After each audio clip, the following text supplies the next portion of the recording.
Scott Fish is the president and founder of Fantasy Cares and the creator of the Scott Fish Bowl. He's won the Matthew Berry Game Changer Award, he was once named the FSGA's Humanitarian of the Year, and he was one of the Athletics Persons of the Year in 2018. He's a pretty decent guy. These are his late round perspectives.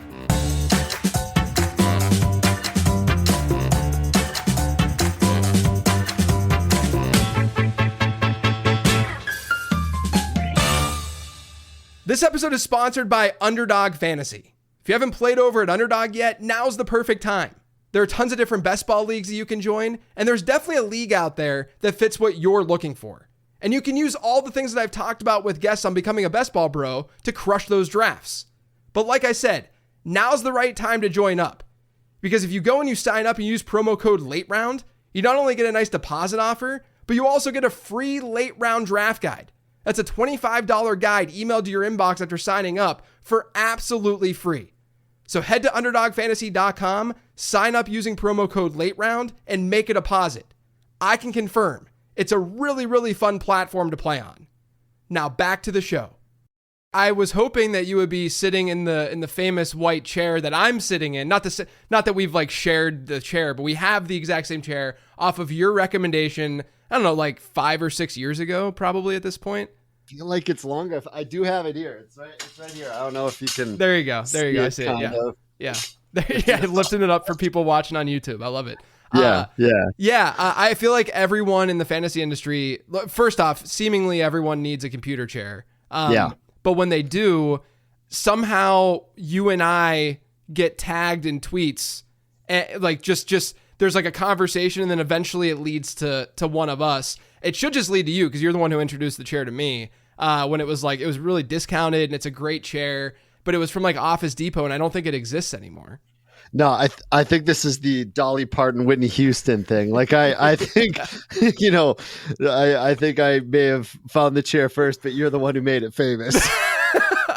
That's hilarious. Right? Yeah, that's hilarious. Yeah, I mean, like I'm in it literally because every time I see you on shows and listen to you on shows and stuff, I feel like you're always in a different location. Yeah. I'm like stapled to this chair. Like this is the same spot that I'm in for every spot that I do pretty much. You're sometimes like, out on your back porch or just lounging somewhere, which you can do now because the weather there is not frigid cold. The weather in Minnesota is great right now. So every time my wife is at work or downtown working instead of at home, I am on that deck out in the gorgeous weather, just enjoying life, working from outside. Yeah. Have you been traveling around and stuff for Scott Fish Bowl? I have. The first weekend I went to Las Vegas for the event at Circa, kind of kickoff event for the Fish Bowl. A few weeks here. It was awesome. They did an awesome job there. Circa put us up on the big screens and did the drafting from the owner's suite. It was one heck of a time drafting from pools and whatnot. And then last weekend I went to Denver, where I had a great time out there. It was well done by Dave Kluge. Put on a good show there, and then Football Guys, excuse me, and then I stayed in Colorado for a couple of extra days because I don't know if you've been to Colorado, but it's just gorgeous. It's amazing. Yeah, I've only been out there once, but it's great. Yeah, love it. God, so beautiful, so beautiful. And then this weekend, I'm going to be doing the one here in Minnesota, and after that, the final weekend, I am in LA on Saturday, hanging out at that event. And then I red-eye to Boston for our first ever attempt at a Fantasy Cares gala in Boston, the final drafts of SFB. So it's gonna be a fun next couple weeks as well. Yeah, and then right after that we have the Fantasy Football Expo. I'm assuming you're going to the Expo this year? Yep. I always go to the Expo. That's a heck of a fun time. You got there last year. That was awesome. Yeah, great time there. Yeah, I mean, you're just all over the map. I mean, I obviously wish you could be at the Charlotte Live this weekend. Yes. Which is I'm going to at least show up. I'm doing a slow draft, but I'm at least going to show up for a little bit before. On Saturday, my wife and I are actually going to the Back to the Future Broadway show that's kind of traveling around there in Charlotte this weekend. So that was part of the reason why I couldn't do the live draft, but I'll at least, go stop by, see what's going on, make fun of some picks, all that good stuff. I like that. I do the same. I do slow draft and then I just hang out at the lives. I encourage people to go to the lives even if you're not drafting. It's just a fun time with a lot of like-minded people, just like the expo is. Yeah, exactly. Yeah. So we'll get to the Scott Fish Bowl. We'll talk about that in a lot more detail. But I think I only discovered this and realized this over the last 6 months to a year. But sure, you're basically credited for coming up with the Devy format. Can you just talk about that? I know that you're humble. You don't want to be like, oh, this was all that, whatever. But I want to ask you, how did that come to be? What's Devy all about? Because I think a lot of people still, it's still not as well known as even Dynasty and such. Right. What's it all about? And what led you to sort of create it? Yeah, so I'm gonna step back and be a little humble a lot on this, definitely, because I'm sure there were other people doing this in the 90s, drafting college players and having them, it was probably just home leagues and stuff. The reason I get credit is because I had the first articles, the first podcast, the only set of rankings on the out there. It's actually how I got into the industry. I started playing fantasy football in 1992, and then somewhere in the mid 90s, I'm watching college football. I want these players on my big roster now, but obviously I didn't do college fantasy football. We just drafted them, and we eventually, that's how Devy works. You draft college players, you let them sit, you watch them play on Saturdays, and then when they get to the NFL, they go to your big club. That's basically what Devy is. But I started doing that in the 90s. And then in the early 2000s, after college, whatever, I was basically on message boards and AOL chat rooms and all these things trying to find anybody else that did this, and I just couldn't find it. So I think with a lot of people, maybe late round QB is one of these, reception, perception, Matt Harmon, right? I think with a lot of people, when you can't find anything out there about the thing you are passionate about doing in this space, you just start doing it. Sometime in the mid 2000s, as I'm writing start, sit, and waiver articles for a site, I decide I'm going to put up Devy content. I'm just going to start doing Devy stuff. And that's kind of how I'm here now. What would you say your portfolio of leagues, what % of that portfolio is still dedicated to Devy? What does that look like for you? Just one league that I'm still in that does that. I used to have dozens upon dozens, but about probably a year. I had a heart attack at 35. I've talked about this on other shows. I know you know this, but it really shifted the way I saw things. It really, shifted how SFB became and Fantasy Cares and all that, what it is now. But I decided I can't continue to do 35 to 40 managed leagues. Yeah. So I just started saying no to everybody asking me to be in a league. I just kept saying no for about 7, 8, 9 years. And now I'm down to under 10 leagues and only one of them is Devy still. Yeah. So was that a turning point for you then? The heart attack of you focusing more on the stuff that you're doing with Fantasy Cares and focusing more on Scott Fish Bowl, maybe kind of pushing away from the obviously playing, but even the analysis side of things? Yeah. I mean, I think what it did is really made me refocus my time and where my passions lie. Wanting to be a role model or a leader for, my young child at the time, for the industry, using any platform I have for good. But just in general, I realized if I'm going to spend more time on this, I need to spend less time in managed leagues. I'm still in nearly 10, but that's just where that came on. But yeah, the heart attack changed the way you see so many things. Yeah. I mean, tomorrow isn't granted. And I see that more clearly than ever now. I went into the hospital with another man with 3 kids who had a heart attack the same night, actually younger than me with 3 kids.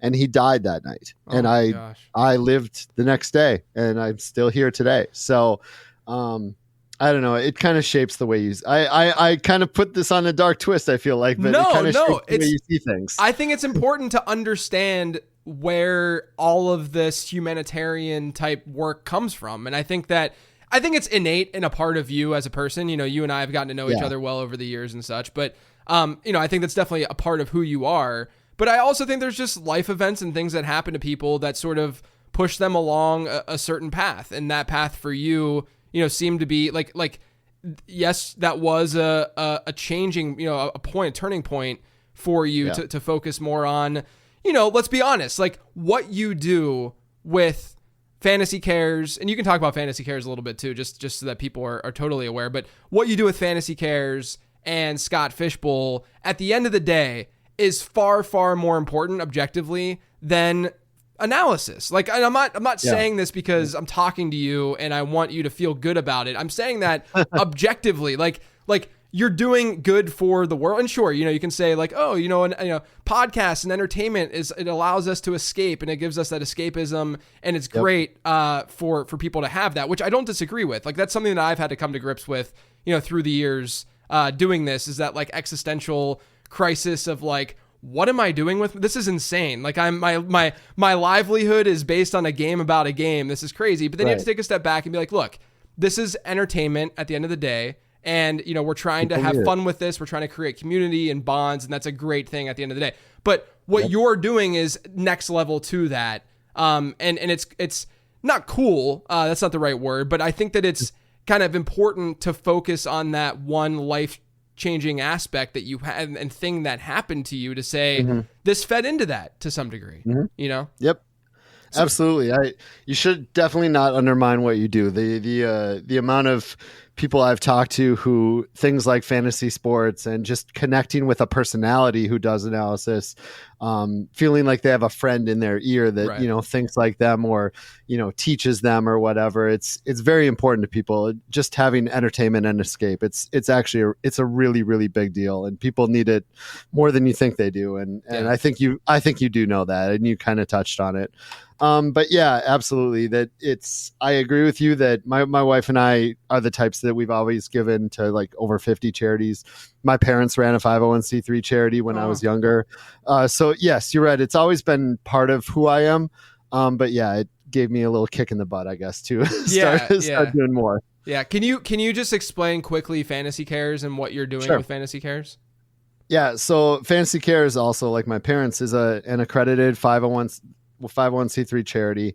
What we do each year is we try to inspire the fantasy industry, all fantasy sports really, but mostly fantasy football, but inspire the fantasy community to do good with this hobby of ours. I went on podcasts and shows for years, tagging at the end with my, social media handles and saying, if you can, convince your league to give one entry fee to charity. You're not going to miss it. You're going to there are 100,000 leagues. We can do a ton of good with this. And I kind of turned that idea into a charity. And we take, we have people donate, and when they donate, we take that money and we go do toy shopping trips around the country for Toys for Tots. We're a national corporate sponsor. We spend over $100,000 in 20 plus different cities each of the last couple of years, just doing giant toy shopping trips for Toys for Tots, but also we've done toy shopping trips for like kids cancer wards and stuff. And we don't just do Toys for Tots. There are other charities. We're the way we're structured is we can give to any other charity. So we give to food shelters, we give to dog rescues, things like that. Just a whole bunch of things that Fantasy Cares does.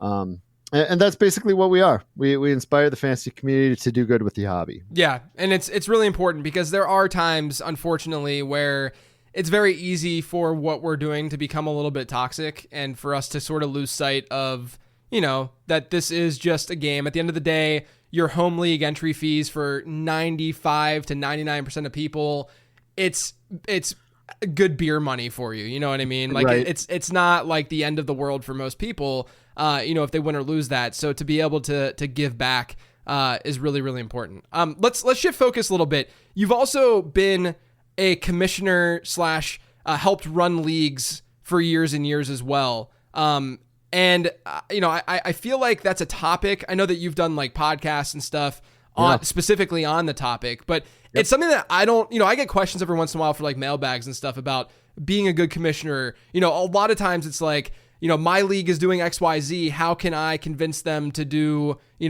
A or something like that? But I think that I wanted to ask you, what to you makes a good commissioner, and what do you think commissioners could do to just be better? So yeah, this could go. This question could go on for an entire show. So I do a podcast called Commission Impossible with Ryan McDowell, where we discuss stuff like this routinely, every 2 weeks in the off season. And the great thing about commissioner stuff is it's evergreen content. Right. Like 3 years from now, you can be like, oh, this is probably how you should deal with this. So many things are case by case, and there's so much backstory to everything. But I think the main things commissioners need to do is have a decent set of bylaws, always be looking to close loopholes, not exploit them themselves, or, if people exploit them, figure out how to close them. But judge fairly, like do things fairly, evenly among league mates, including yourself, when decisions need to be made. But the number one thing I always tell commissioners that they need to have in their bylaws is loopholes are going to exist. You're not going to always have a rule in place for everything. So you need a best interest clause at the bottom of your bylaws that says, in case something's not explicitly listed in the rules, the commissioner will make the best decision possible for the league, and you'll figure it out from there. Yeah. But I think the main thing is you just got to treat everybody fairly and not quite as reactionary. Take a step back and, what's best for the league. But absolutely do everything fairly and have that best interest clause probably are my main things. Yeah. What do you think is like one of the main topics that gets brought up to you? Like, is it vetoing? Is it, just like league integrity and people, not starting the best lineups because they get pissed off that they got eliminated from the playoffs unfairly or something like that? What they deem as unfairly and that kind of thing? Yeah, the collusion, vetoing, retaliation type stuff doesn't come up as often in our questions or questions to me personally. I think the number one and number two things are we have X, Y, Z, 1, 2, 3, whatever, totally inactive league members. How do we make them more active? Yeah. And then the next one is, how can I convince my league to shift from this setting to this setting? And a lot of times it's from 1 QB to Superflex or 2 QB, which almost always takes, you need 18 months, like an off season and a half, or you just need to restart the whole dang thing. Yeah. But, It's tough. It's tough. Do you just tell people like if someone were to come to you and say, I want my league to realize that we need Superflex instead of the single quarterback league, it's a 10-team league, we should go to Superflex. Are you answering that like, oh, it mimics the real game more, or like is there a certain answer that you gonna go with that? No, I definitely don't say stuff like that because I'm team no league shame. Yeah, I don't. same. No matter what your settings are, if your league likes it, it likes it. Yeah. And good for you. Play what you enjoy. No, when someone says I need to convince my league mates, I have a really tough time with that because I'm team no league shame. There are people that are so staunch Superflex that they can give you a bunch of data points that they're like, this is why you should do this in a 10-team league. Yeah. The depth of them, there's 20 viable quarterbacks. There's 30 viable, but there's definitely 20 viable quarterbacks. You can start 2 every week, etc. But I'm not going to try to convince someone, hey, you should do this. This is the right way, because I'm not sure I fully believe certain things are the right way. Yeah. Except for 2 tight end. I cannot disagree with 2 tight end enough. I did a study about 7 years ago. I did some research on it. No, 5 years ago, something like that, where it was the most detrimental scoring system or lineup system I've ever seen, because I think I looked at 33 or 35 leagues, and over the course of 3 seasons of all those leagues, and almost never was a championship team had a non-top 3 tight end. You had to have a top 3 tight end to win a championship in a 2 tight end league. It's just so detrimental to do 2 tight ends. Yeah. Unless we start seeing tight ends get deeper, which they really haven't. You're right. They definitely haven't. Yeah. Yeah. Until we see that, it's such a detrimental setting to start 2 tight ends. I think I think that the no league shaming is a really good point, though, because it's almost like anyone asking that question is coming from a place kind of arrogance in a way. Like I like it this way. We need everyone to go with what I believe is true, even if this is dumb. I always have approached like my analysis / that kind of answering that question of like, just play to the rules, like people who want to mimic real football. Number one, it's almost impossible to do that. Right. Right. And number two, though, it's like, why do we have to do that? You know, like I don't like, we're playing a game. Like, this is very clearly a game. And, you know, if you want to mimic real football, then remove the running back position from fantasy football. You know, like how fun is that going to be then? You know, don't give points for yards. Yeah, right. Yeah. Well, the other, I got a question actually about this in a Patreon Q&A this week. And I was like, if you wanted to mimic real football, do like an EPA league, right? Where you're getting points for expected points added, right, you know, as opposed to yards. And like, you know, I just think that a lot of that stuff, you know, at the end of the day, just play to what you're given. And if you don't like it, then, you know, of course, voice your opinion as to why you don't like it. But, you know, you can also join other leagues, and there's a lot of them out there, as you've been managing and doing for years and years now. Yep. I like that you said one thing in there, the why part, because my good friend Ryan McDowell always says, consider the why when adding or removing a rule or wanting to play. Why are you doing this? Like, what does it add? You know, sometimes the answer is just fun, but if you're just adding it to complicate things, you know, maybe that's not the right way. Yeah, totally. All right, let's talk about Scott Fish Bowl. You know, I wanted to have you on during peak Scott Fish Bowl season, not only to promote everything, of course, but because it's fresh in everyone's minds, and it's a really fun topic to sort of dig into. You have been doing Scott Fish Bowl. This is the 14th iteration. I don't know how many I've been in. I think I've been in probably half-ish, maybe 8 or 9 at this point. Yeah, you've been in a lot. I've been in a lot. I've definitely been in a lot. I think I was in it like back when it was, you know, when you were doing the Oasis stuff. But yeah, just give everybody a quick rundown of what Scott Fish Bowl is, how it came about, and how it's become the behemoth that it's now become. Yeah, I'm not even sure how it became the behemoth that it's become, but yeah, it started in 2010 as kind of a reader/listener league for FF Oasis, which was my site that I did all those, you know, Devi rankings on for 3, 4, 5 years, whatever. But just a reader listener league. We went out and we grabbed analysts from other sites, because we wanted like analysts that they knew, guys like Mike Clay, who won year one, you know, like guys they knew from other sites, to come play with just our regular Joe readers. Right. And so we did that for 2 years. I took a year off when my wife was pregnant with our first kid. The timing was not good for me to try to run a large tournament. And weirdly enough, back in 2010, a 96 team Superflex tournament was quite a rare thing. It was hard to find people to play. I can imagine. Yeah. I mean, not only was the industry not what it is today, but also like Superflex wasn't nearly as big as it is now. No, not even close. Yeah. So we actually had trouble keeping that thing full and keeping people's attention the first 2 years. I don't know. I didn't feel like it was worth it that third year. But after that, FF Oasis had gone, like I closed it. I started working, you know, more side jobs around the industry instead. But I wanted to bring it back, needed a new name. I remember on the old Twitter, they said it should be called the Fishbowl, and fishbowl.com, .org, .net, everything was taken. So I just did Scott Fishbowl. Yeah. It wasn't going to be called Scott Fishbowl. It was just going to be the Fishbowl or Fishbowl tournament or whatever. But this stuck, you know, Scott Fishbowl stuck. And I will say it's been a heck of a deal for branding. Let me tell you. Well, that's what, dude, do you want to hear something crazy? Before we started recording this, my wife was leaving for work.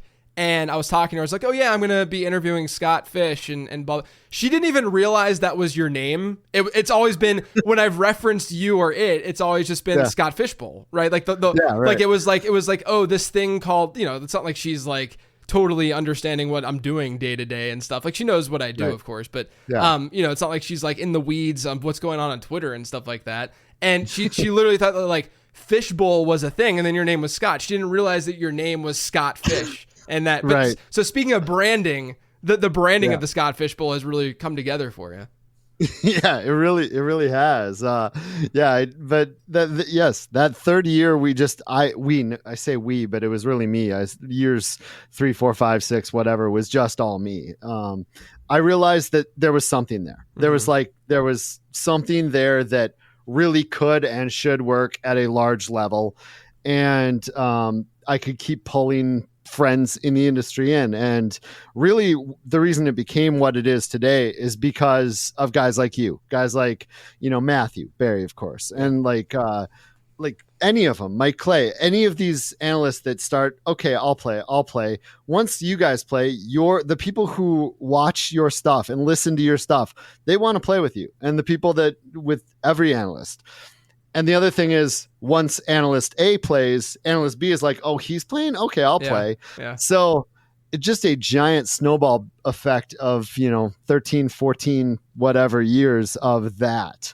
I think right around SFB 5 or 6 is when, Barry jumped in and a few actors jumped in and a few former athletes jumped in and stuff like that. And that's where it really took on a life of its own. And weirdly enough, also coincided with around the time I had my heart attack and really made charity a huge focus of the Fishbowl. And that's another reason. People are cool with supporting charity, combining charity and fantasy football and playing with some of your favorite people. Every one of those things led to it being what it is today. Yeah. How big is this year's tournament? When all said and done, it's going to be right around 4,000 teams. It's a little under that now, but I'm going to open a couple more leagues. Just, some last ditch effort, people that, we want to get in, and people who have come to the live events to support us, but they're not actually in it. Yeah. Gonna add a few more. I think it's going to be about 4,008 teams. So what has been the build from that, like in terms of total teams in this tournament, in this league? I know you said it started at 96 year one, right? You don't have to say every single year, obviously, but like a few years ago, I remember, wasn't it just a few years ago, like just a little over 1,000? Like I feel like we've seen a big jump at least over the last couple of years in terms of number of teams in this thing. Yeah, it's really jumped. The first year was 96, and I told you, like, filling that tournament wasn't easy. The next year was 60. We actually downgraded it for year 2. But then year 3 and above is like 120, 240, 360. We just kept jumping up. And then, you're right. Last year was 3,300. The year before was 2,400. The year before was 2,000. The year before that was like 1,200. Yeah. So like 5 years ago, we were like at 1,200 teams. This year, over 44,000 people signed up to play in this thing. That is absolutely wild. Absolutely wild. Speaking of wild, you like to get wild and crazy with the scoring every year. This year, another interesting wrinkle. We'll get to that in a second. But how are you developing the scoring system for Scott Fishbowl? It does feel like you build off of the previous year a little bit and kind of shift things around. But how do you go about making the scoring system what it is? Yeah, so I think it always starts with the basic half point PPR, half point per first down, like base that a lot of the sayings are pretty close to basic and then tweaked.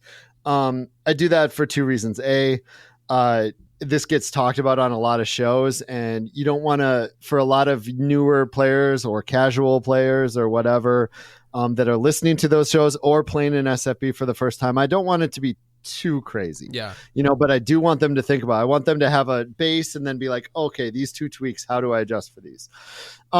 Each year is different. One year I wanted people to, consider what third round reversal could be for their leagues if they wanted to bring that to their leagues. One year, many years ago, I was like, first downs are important. I love having first downs in my league. This is something I can show the industry. Hey, at a large scale, obviously it's been done before, but at a large scale, hey, you can add first downs to your league. And I see them far more often now, right? Obviously, even starting in that first year, we were super flex in 2010. Some years it's just that. It's just, I want to show this to the industry and like showcase it for people to talk about on shows. Some years it's thematic. Like the video game year, we had big bonuses. Like video games have bonuses. Some years it's what is being talked about, and to make that important for, make that a talking point. Like the year people were talking about our sacks, a quarterback stat or an offensive line stack, I threw them in to make people talk about them. This year, the NFL changed the kick return rules. And I could have done something really basic with kick returners, and then people would have been like, I don't know, maybe, still draft them at the end or just not even draft them. I went big. You went hard. You went hard. You went hard with these kick returns. Absurd. Like we could see a kick returner be the number 1 player. It could happen. Yeah. It's not even out of the question. But because I did that, it's getting talked about, right? It gets talked about a lot. Just furthering that conversation. But all of the tweaks I always do, they come at it's something I also have to balance, because what I want is draft chaos. Mm-hmm. I want you to be able to build your roster however you want and be happy with it. Go in with your own any strategy you want. There's no right strategy. You can go with any strategy. And also, I want the draft board to be all over the place for all 300, 400 leagues. Yeah. I just want them to be crazy, so you don't know what's happening, you don't know what's coming, and it just creates excitement and energy. So that's kind of what goes into why I score it the way I do, why I change it each year. Yeah, I'll say this. Of all years that I've been playing, I think this year in particular is one where you could objectively and like logically and rationally, obviously you can go in any direction any year and end up hitting on the right players and be fine, right? But just from like a strategy standpoint and the stuff that I was digging into before my slow draft started, it seemed like this year was the one year where I'm like, I could kind of go in any direction here. Like realistically, like I could go heavy tight end. I could go heavy running back and understand going that direction. I get why people are drafting quarterbacks when they're drafting them. And then obviously, wide receivers and the elite wide receivers are the elite wide receivers. And we know that they have a lot of stickiness and that they're just good high upside type players. And so it was a very interesting scoring system, I thought, this year. One piece that I thought was most interesting was the quarterback aspect with them getting a point for every 50 yards instead of 20-25 with a lot of standard leagues that you see. And then on top of that, they're getting 6 points per touchdown pass. But then on the flip side, what I thought was really funny is people are sort of like against mobility at this point at quarterback, like across, like I've seen people argue against it. It's so stupid that this player isn't that good as a quarterback, but he can be so relevant in fantasy because of his rushing. And you're basically like, well, screw that. We're gonna make quarterback rushing kind of inherently more important because the passing is a little bit less important. But yeah, I mean, I think that the way you brought it together this year, to me at least, is really fun. I think the one piece that's going to be most difficult is the returner piece, right? And the kick return stuff, because absolutely us drafting in July, it's not so much that like those guys are going to make an impact. Like there's no doubt. Like there's going to be some, I mean, even if you look at what happened last year, Rashid Shaheed was like a top 20-ish kind of player in the format, right? But that's also last year where we probably saw less return yards than we will this year. And a guy like Shaheed could even have a bigger role this year, right? And then, so I think that the hardest part for me, and I'd love to hear your thoughts on this, the hardest part for me with the return stuff is not so much knowing that it's important, it's knowing who the heck is going to be that guy. Like who are going to be the returners? Because not only, like we can sit here and project in July who that guy's going to be, but I think that what we could see is week 3 passes and teams are like, oh man, we didn't think about this strategically enough. We got to change things up and get a new returner back there. Yep, absolutely. And it's a full season game with waivers. I think this is so much more a week 1, week 2, week 3 waiver pickup thing. I think part of what the kick returners does is this year, you got so many flex spots and they are so flex worthy when Xavier Gipson isn't getting started in any league except for SFB at this point, Right. But yeah, it's going to definitely be more of a waiver wire thing. I have a weirdly hot take on the Saints where I could see Shaheed. He's going to be needed more in the offense with Michael Thomas gone and whatnot. And Taysom Hill jumps back there as a rugby style player to just.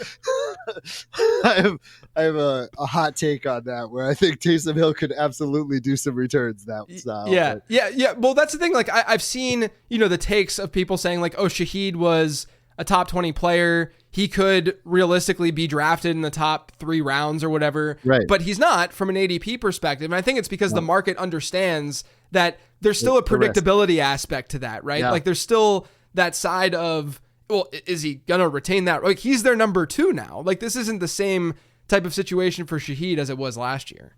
Absolutely. But yeah, the only thing it's really affecting so far in drafts is people are taking dart throws on Gibson and Mims, and Rashid had probably higher than they should, but maybe not. Maybe it's just risk. Maybe they're just comfortable with the risk. And, guys like Turpin and guys, all those types of guys.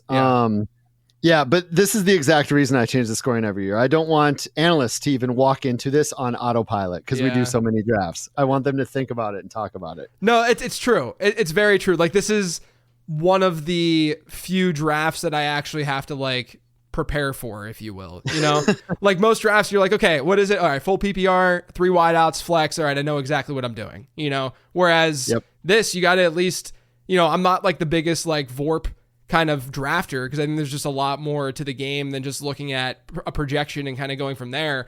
But I do think it's a good starting point for something like this to at least understand, you know, what position matters a little bit more, what we've seen historically, all that kind of stuff. This year, what I really like this year too is that you don't have from a supply and demand perspective, your positional requirements. You only need 1 quarterback, 1 running back, 1 tight end, 1 wide receiver, and then there's a super flex spot.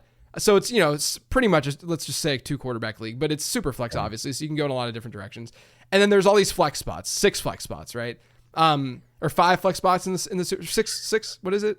Yeah, it's 11 total starters, Yeah. one of each position, and you know the rest flex. I had hoped that I had nerfed some of the,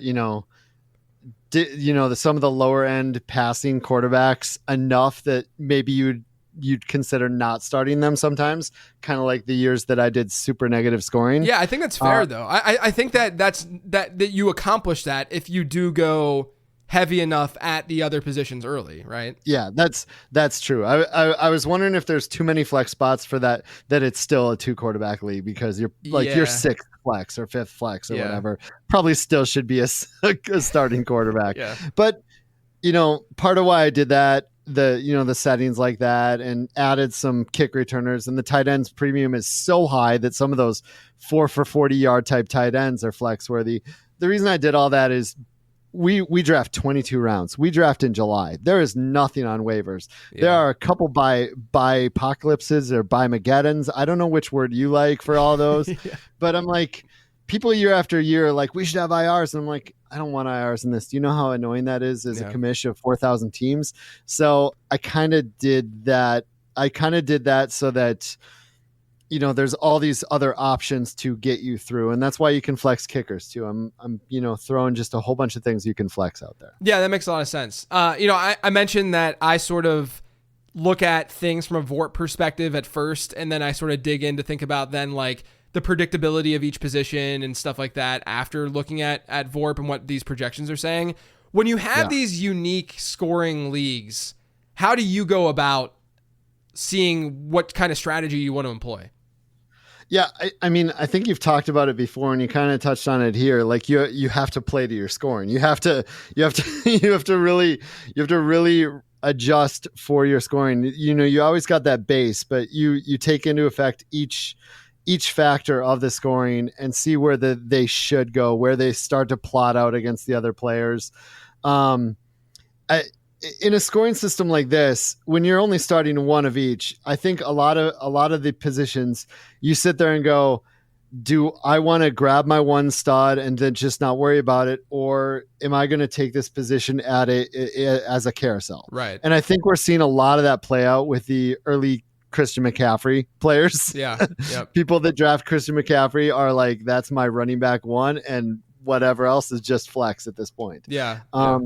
So I think you just always have to adjust to your scoring and your lineup settings. And in this one, I have, this is the kind of roster construction, this lineup that in normal leagues, it decreases trading. The data shows it decreases trading because people don't need to trade for those positions that are required. In this, there's no trading. So you just go after the best value players you think, the players you like, the players you think are actually going to perform, because you can flex them anywhere in your lineup. Do you think that scoring is the one piece of Scott Fishbowl that fantasy managers don't pay enough attention to, or do you think there's something else that they're not really paying enough attention to? No, it's I wouldn't almost say it's not paying attention to scoring. I think it's not fully figuring out the impact the scoring is going to have is probably the number one thing I've seen through the years. That you can get this base level. I think this should do this. But it doesn't always work that way. And I think a prime example is the last 2 years with kickers. I have had kicker scoring a little bit through the roof for this is the third year now. The first year, my number crunching told me you should start one kicker and probably a second on buys or injuries or whatever, flexing like that, but usually just one kicker. So on Sleeper, you can only start one. Mm-hmm. On MFL, we play on two different platforms. On MFL, you could start up to 4 the last couple of years. Last year, when I upped the kicker scoring, it showed you should be starting 2 every week. People didn't. Yeah. Sleeper still had the advantage. The average kicker started was still right around 1. And so everybody thought, oh, you can flex 4 kickers and they're so safe. And, an extra point is 3.3 points. They're scoring 15 points here. And people on MFL just didn't do it. They just didn't do it. And Sleeper had the advantage the last 2 years. They had a higher ratio percentage of playoff teams. They had a higher points per game, everything. And the average amount of kickers started was right dang near 1. People just didn't care. We'll see if that works out again this year where you can flex more even, but you can never fully adjust for like a scoring or a setting for what users are going to do. That's the variable you can't control. Yeah. You can try to, but you can't control it. But yes, I would say it's not that they don't understand the scoring. It's they don't understand the lineup. They don't understand the true impact it can make. They don't really dig deep enough to see what it can do. Yeah, no, that's a really good point. I've also found that it seems like, and this year it's a little bit less relevant because of what you talked about before. There's only one quarterback that you have to start, one running back, one wide receiver, one tight end. I think this goes for literally any league format.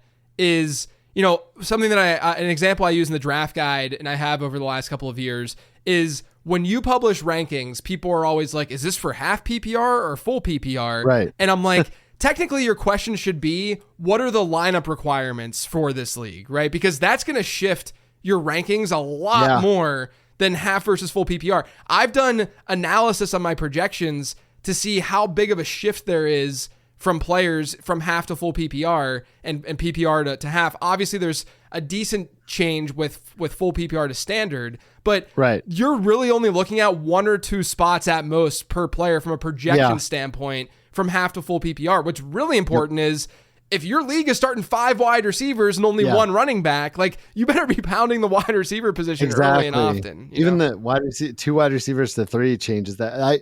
What you just stated about that change is my constant off-season argument about 6-point passing versus 4-point passing. Yes. Like you score 20 more touchdowns, that's 40 points difference on the year, and you're trying to project it. I get weekly. Yes. I get weekly how that's a thing. Yes. But when you're trying to project it in the preseason, how many touchdowns this person's going to have, and it's a total, it's like 1.7 points per game more they're going to score in your projection. Right. I mean, come on. Exactly. I think that's something that people get wrong often is that they're looking at everything in hindsight, but when you look at things in hindsight, you're looking at the outlier seasons that just occurred, right? Like you're looking at Brock Purdy's 7% touchdown rate last year, or you're looking at a player who had a 2.5% touchdown rate that's likely going to regress. When you actually look at projections, like you can right now go look at like Mike Clay's projections, which I think is the gold standard in the industry, and they're published and they're out there. You're not going to see massive variation in passing touchdowns from the top guys into the middle tier guys. And it's going to be a pretty linear drop and it's not going to be that dramatic. But at the end of the season, there's going to be some guys who throw 40 touchdowns and they're going to be the ones. Yeah, sure. We're going to say, 6 points per touchdown pass mattered for those players, but it is not as projectable as people think. It's not something that's easy to sit in the preseason and be like, see, this is why we got to do it this way.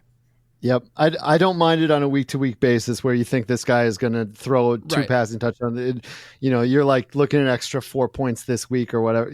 I don't mind it weekly in season, but before the season, it doesn't seem like a valuable work. Yeah, it's just not as big of a deal as people think from a projection standpoint. It might end up being a big deal, but it's not a big deal from a projection standpoint. Exactly. I got to ask you, because you architected the whole thing, How are you approaching your where are you at right now in your draft? You said you were doing a slow draft. How are you drafting in SFB this year?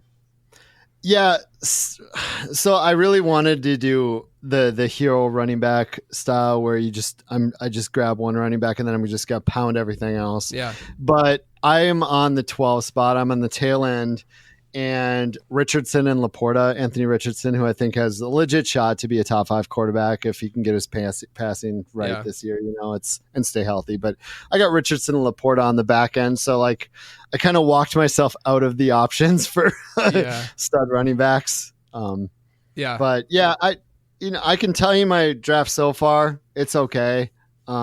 Richardson and Jaden Daniels, I got a lot of running quarterbacks. Yeah, there you go. And then Laporta and Kittle at tight end because I'm pounding that really, really heavy tight end scoring. Taysom Hill as, a third tight end, I guess, but we hope he does returns. Nico Collins and Rachaad White. That's where I'm sitting right now, about 7 in. I guess White is going to be my top running back. Maybe, hopefully the volume is there for him. Hopefully the pass catching comes back, but I feel like that's going to be more of a rotation probably by the end of it. Yeah, that's what I ended up doing. What you said that you were looking to. Anthony Richardson falling that far though hasn't happened that frequently in these drafts. Hasn't. Yeah, it hasn't. I ended up getting Bijan. I was in the 11th spot. I got Bijan with my first pick. Just to again, my plan.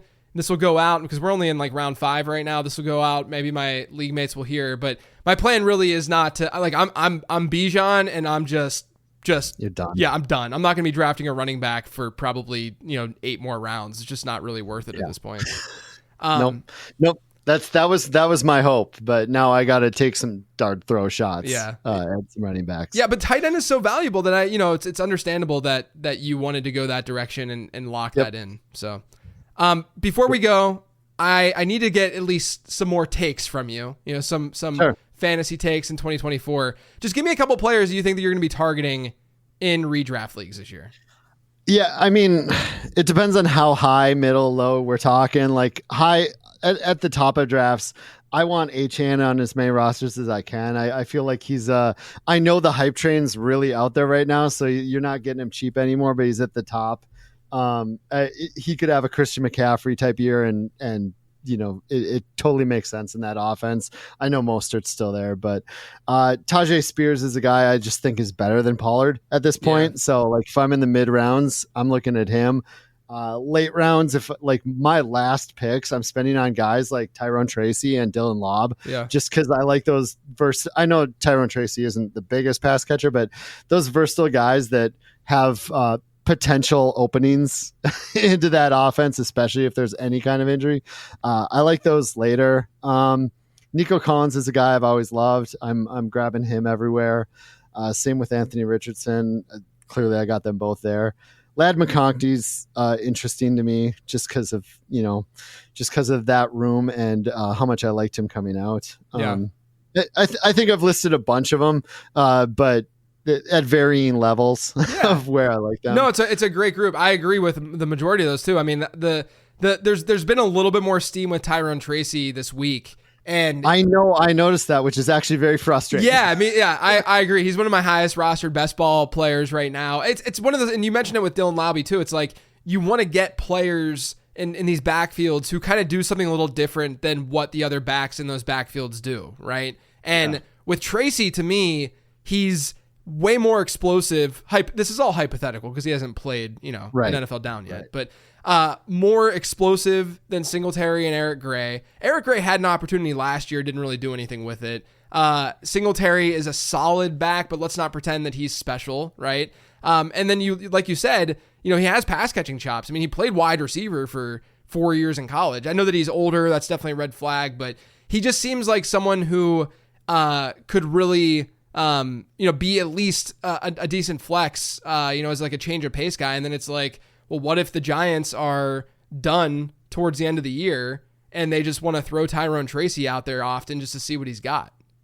Yeah, absolutely. And we're talking, these are dang near last round picks too. Yeah. That's the beauty part of them. I do this show, Fantasy Football Weekly, with Paul Charchian, and it's the longest running terrestrial radio show right now. We're in year 33 or 34, not 30. No, I think it's 30 years. I get that confused with my home league, which is now going into year 34. That's crazy. I know we do it up here. Everybody comes, it's live. We get a mobile pub. I think I saw pictures of that from last year. Yeah, that's sick. Yeah, we do it up every year. We have this slush fund where we all just like chip in money and then we do something big each year. Where was I?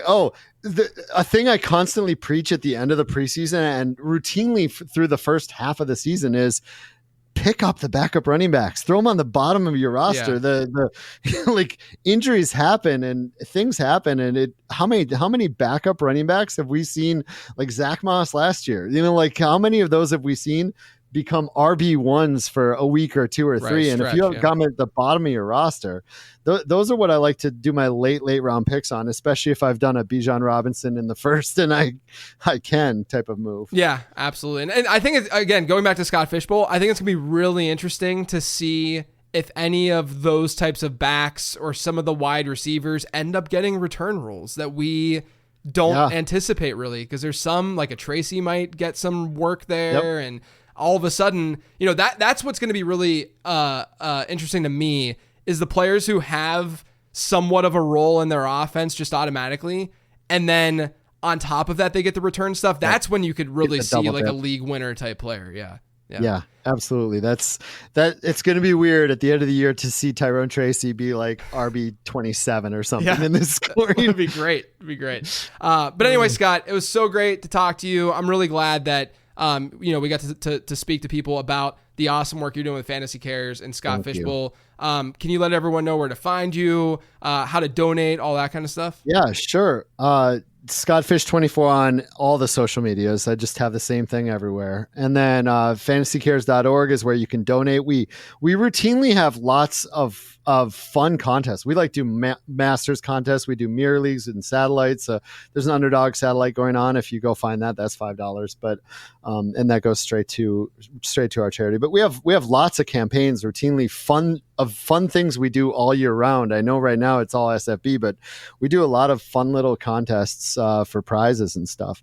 So fantasycares.org for that. scottfishbowl.com. You can sign up for next year SFB 15 already. Get on that list early. Maybe play with JJ. Maybe next year, JJ, we should have someone have you give away a spot to play in the same league with you. I'm down. I'm down to do it. Like I was able to donate some prospect and draft guides to the live events and stuff. Thank you very much for that. Yeah, of course. But anyone at the live events, you guys can get into that. But yeah, I'd be down to do a spot if someone wants to probably beat me. Sure. Yeah, yeah, or you can just give away spots to play in the Fishbowl in general. We'll figure that out later, but that sounds like fun. Yeah, no, I really, really appreciate it. As always, everyone, you can check out everything I'm offering over on lateround.com. The draft guide is live. Don't forget to check out the underdog promo that I have running and get the draft guide for absolutely free. I'll be tweeting out my Scott Fishbowl team once I get a little bit deeper in the draft. Like I said, at the time of this recording, I'm only like 4 or 5 rounds in. So, it's just not like as alluring to see that team at this point, but I will tweet it out. But otherwise, everyone, thank you for tuning in.